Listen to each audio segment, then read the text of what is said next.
প্রতিবেদন তৈরি করার জন্য।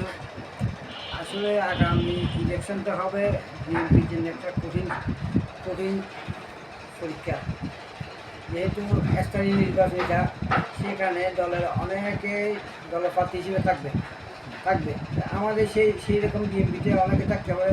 কিন্তু আমি মনে করি বিএনপির জন্য যারা দলের জন্য কাজ করতে পারবে এবং মাঠে ময়দানে জনগণের জন্য কাজ করতে পারে, জনগণের সুযোগ সুবিধা রাখবে করতে পারে, বিএনপি সেরকম একজন ত্যাগী এবং পরীক্ষিত নেতাকে মনোনয়ন করবে। সেটা আমি চাই, যাতে দলেরও সুনাম হবে, জনগণেরও সুনাম হবে।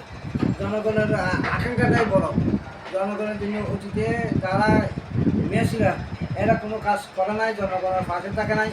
আমরা চাইছি আমাদের তারেক রহমানের নির্দেশে বিএনপির একটা সুনাম রক্ষা করার জন্য দলীয় এমন একজন দলীয় লোককে মনোনীত করুক এবং নমিশন যাতে সবাই দলের পক্ষ ইয়ে কাজ করে, দেশের জনগণের জন্য কাজ করে, এলাকার রাস্তাঘাট উন্নয়নের জন্য কাজ করে, সেটাই আমরা প্রত্যাশা করি। এটা আমাদের দলের কমিটমেন্ট। দল যাকে দিবে তার সাথে আপনারা কাজ করবেন। অবশ্যই দল যাকে দিবে আমরা অবশ্যই দলের তৃণমূল নেতা কর্মী তার সাথে অবশ্যই থাকবো, অবশ্যই কাজ করবো, দলের সুনাম রক্ষা করবো।